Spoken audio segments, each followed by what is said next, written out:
back to our channel. For today's episode, we'll share with you part 1 of our Japan trip last October 2024.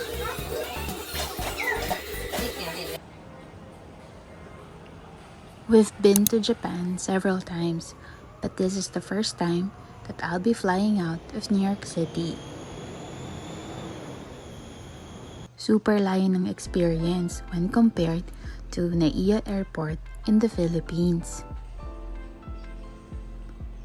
Walang masyadong tao kasi madaling araw yung flight namin. Walang mga pila at wala ding masyadong hintay na kailangan gawin.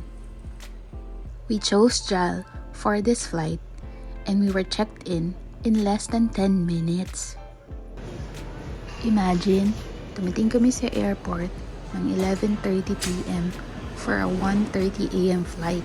Pero hindi kami nagmamadali at wala ding fear na maiiwan kami ng flight namin. Kaya naman, meron pa kaming sobrang oras para mag-ikot-ikot at tingnan kung ano-ano ang mga nakikita sa loob ng JFK Airport. May iba't ibang art display like the model plane and some paintings, as well as food vending machines. Sa departure area, meron ding convenience store at souvenir shops.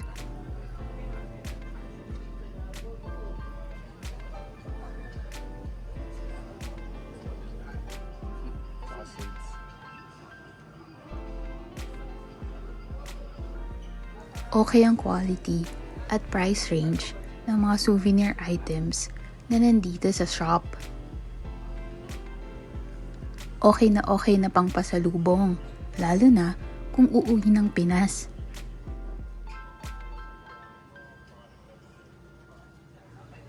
Alam nyo ba na mula pagdating sa airport hanggang dito sa boarding gate, it only took us less than 30 minutes. Sobrang daling, diba? Kasi pati sa security at immigration, it was just around 20 minutes. At dahil Japanese airline, syempre, on time ang pag-alis.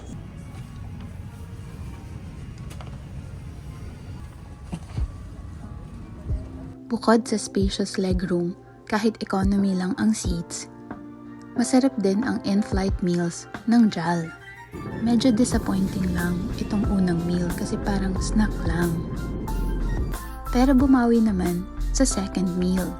Full course meal na siya. Meron pang dessert na Häagen-Dazs ice cream.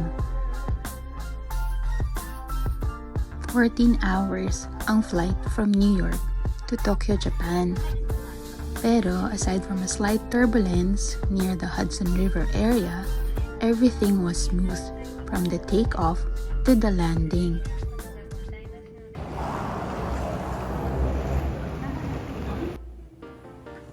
We're here at ang una nating stop, syempre, ang restroom.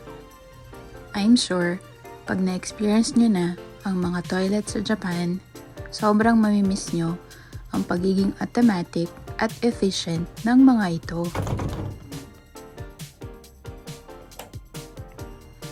After a quick immigration and customs process, nandito na tayo sa exciting part, ang kumain. Kahit na madaling araw ang dating namin, mayroong mga restaurants na 24 hours sa Haneda Airport. May ATM machines din, kaya madali lang maka-withdraw ng yen. For our first meal, umorder kami ng pork rice topping at ramen plus a platter of gyoza. Tingnan nyo naman, sa airport pa lang, kumakaway na ang gastos. Joke lang. Isa talaga ang gachapon sa inaabangan namin tuwing babalik ng Japan. Dala din namin yung luma naming Suica card para reload na lang ang gagawin at hindi na bibili ng bagong card.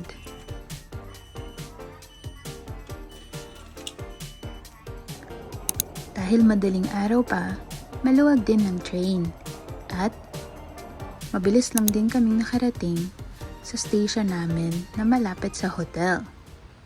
This is our second time staying at Hotel My Stays kasi bukod sa affordable, okay naman ang size ng room, may ref, may microwave, may electric kettle, may TV. Gusto talaga namin yung mga amenities nila kasi ang ganda sa skin.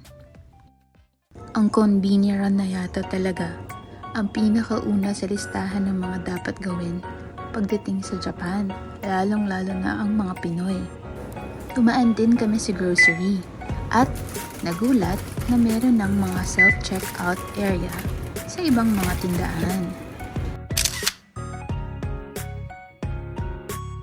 After eating and a short nap, naglakad-lakad kami around the area. At nang magutom kami, kakalakad, ito ang napili namin na kainan for lunch. Isa itong izakaya place paggabi, pero pag tanghali, meron silang affordable na meal sets. Itong steak bowl ang napili namin.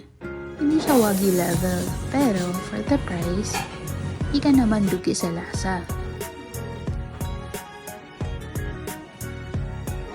Naglakad-lakad kami ulit pagkatapos kumain para maarawan at syempre para tumingin sa mga convenience stores.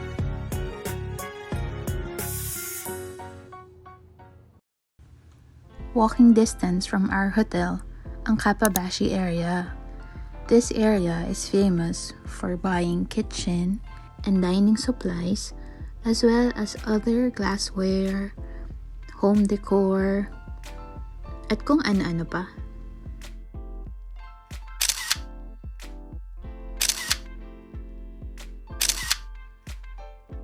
Pagkatapos, pumunta na kami sa isa sa favorite ni Tony sa Japan, ang Mr. Donut.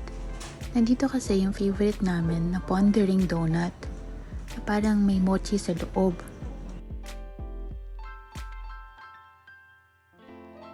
Meron din silang cute donuts kasi malapit na ang Halloween. At meron ding seasonal flavors. Sweet potato ang isang flavor kasi autumn nung nagpunta kami. Pumasok din kami sa grocery kasi gusto namin bumili ng muscat grapes na in season.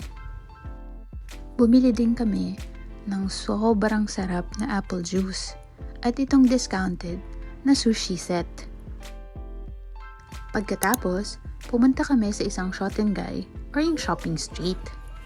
Ako, nandito yung mga iba't ibang mga gachapon at claw machine games.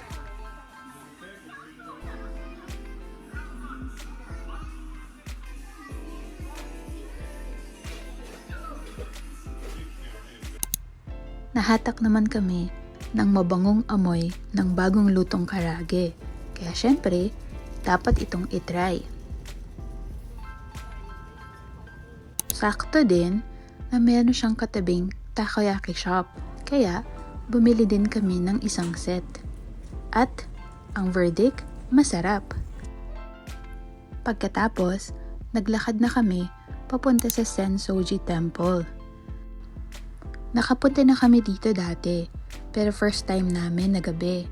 Ang ganda ng mga ilaw at mas konti ang mga tao. Itong yakitori place ang last stop namin bago bumalik sa hotel. Napuntahan na namin ito dati at na-impress kami sa quality at presyo ng offerings nila. Mother and son ang may-ari nito. Dati silang may restaurant pero ngayon take-out counter na lang. Must try ang chicken wings at ang liver. The following morning, pinuntahan ni Tony itong Pelican Bakery. Sikat sila for their loaf bread or yung chocopan. Maaga siya pumunta kasi kailangan mo pang kumuha ng ticket bago ka makabili. Pumunta din siya sa kalapit na isa pang bakery para dagdagan yung mga bibili niyang tinapay. Kasi ito na yung pinaka-breakfast namin for the day.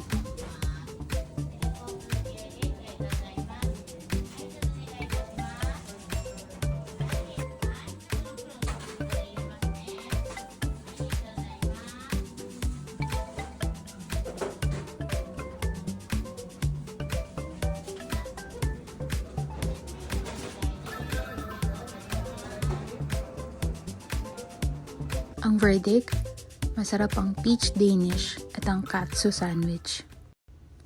Ang first stop for the day ay ang Mitsukoshi Department Store. Ito ang oldest department store in Tokyo. And last year, they celebrated their 110th year. Impressive, diba? Kahit nga yung restroom, hotel level. Equally impressive din ang kanilang food court na located sa basement. Siyempre, ang una naming stop ay ang mga tinapay. Sobrang daming choices at mukhang masarap lahat.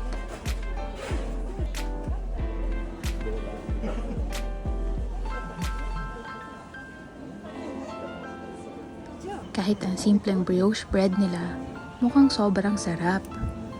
Nandito rin ang mga famous gift sets na sobrang ganda at iba't ibang mga cuisine. Meron ding public space sa rooftop where you can eat and relax. Ang second stop ay ang Nihonbashi Tempura House kung saan kami magla-lunch. Kita niyo naman, sobrang haba ng pila. Pero meron naman silang complimentary tea para sa mga naghihintay. After more than an hour, nakapasok na kami at naka-order. Ito yung pinaka-popular set nila, ang Conger Eel set. Meron itong Conger Eel, egg, prawns, at vegetables na tempura style ang pagkakaluto. Highly recommended ito kasi sobrang sarap at hindi ganun kamahal. Ito naman yung mga nabili namin sa food court. Highly recommended ang croissant at ang pan au chocolat. Ang last itinerary namin for the day ay ang dinner with friends. High school friends namin sila na Tokyo-based na ngayon. Walang masyadong picture kasi puro kwentuhan ang nangyari. Tingnan nyo naman, appetizer lang, tapos dessert na agad. The next day, nagpunta kami sa isang ramen shop. Nakakaiba kasi nag-o-offer sila ng breakfast ramen. Meron silang set na super sarap. May egg, may pork, at yung ramen nila, mayroong mga pork fat na lumulutang. Tingnan nyo naman yung egg, sobrang perfect ng pagkaluto. Pero meron din silang simple ramen para sa mga ayaw ng ramen na may pork fat. Hanggang dito na lang muna. Para sa part 2, lilipat naman kami sa Osaka at sasakay kami ng Shinkansen for the first time. Thanks again for watching! Don't forget to comment, like, and subscribe! See you in the next one! Bye!